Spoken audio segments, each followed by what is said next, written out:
I used to check my bank account and pray that I still had money left. It was like my paycheck disappeared overnight. But then I figured out what was actually keeping me broke. And if you don't fix this, you will always struggle with money.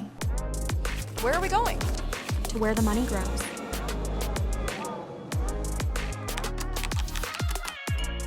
So the first thing I learned is that budgeting alone is not going to fix your money problems. Budgeting is a way for you to manage your money. It's not something that increases your cash flow. And so that means that even if you are following a tight and a strict budget, if your paycheck is already stretched thin, that's not going to solve your money problems. I will say though, like the one good thing about budgeting is that you can see where your money is going. And with that information, you can decide to cut costs where they seem appropriate. Instead of just solely cutting back, figure out ways to bring in more money, increase your income, increase your cash flow. And this doesn't always mean that you have to get another job. You can start just by asking for a raise in the job that you currently have. If you have a job, now it's time to ask for more money. And trust me when I tell you, if you do not ask, that they will not give.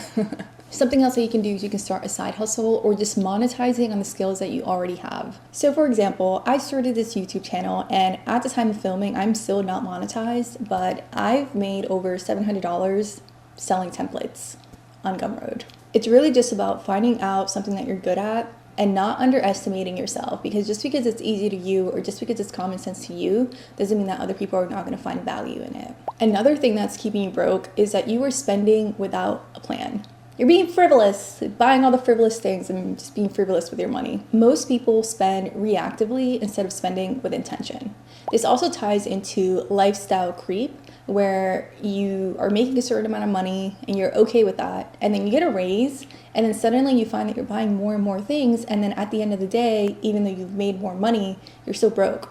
It's like, how does that happen? You don't have clear money purpose and your paycheck just vanishes like poof. And this is where a budget can come in. So a great way to combat this and to solve this problem specifically is to assign a task to every dollar before you spend it. So for example, this means like creating your budget and like what you're going to do with your money prior to you getting paid. So whenever you get paid, it's really just transfer day where you pay your bills, put some of your savings, and even some in your fun fund for fun activities that you want to do to enjoy yourself. And something to keep in mind when you're planning your money is you do not want to forget to pay yourself first.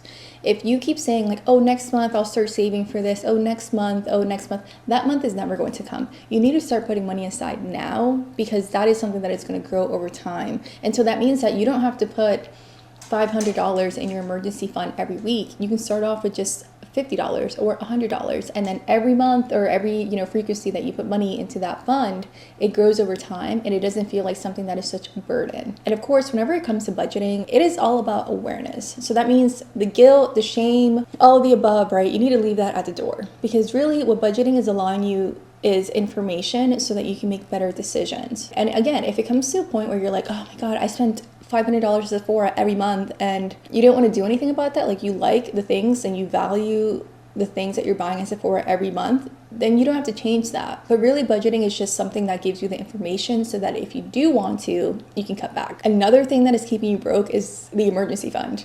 You're not planning for emergencies. If you're already just like pretty tight, you're living paycheck to paycheck, you don't really have a savings, in a case of emergency, God forbid, that emergency would set you back so far because you don't have something to rely on. Your money is already stretched so thin that something that happens unexpectedly that you have to take care of with your money, you wouldn't be able to handle that. That means you would have to take out a loan, borrow from a friend, and then that creates a vicious cycle of debt. More stress, falling behind, whereas if you, like I mentioned earlier with budgeting, if you put $50 aside for an emergency, hopefully you never need that money and then you can just transfer it to something else.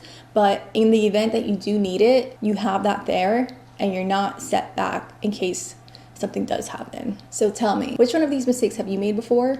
Remember, this is a safe space, right? Just like budgeting, this is all about awareness, because awareness is what allows us to identify the things we want to improve and make the changes that we need to reach our financial goals. Drop it down below in the comments. And of course, if you want to check out my Notion Money Mastery Toolkit, there's a link below. This is an all-in-one place for you to track your finances, track your goals, and just have a good grasp of like where your money is and like what your goals are, how far you are from those goals, and how you can achieve those goals. And if you want to take it up a notch because you're tired of trading your hours and your time on this earth for money, check out this video where I talk about how to make money work for you. Thank you for watching, and I will see you again next time. Bye.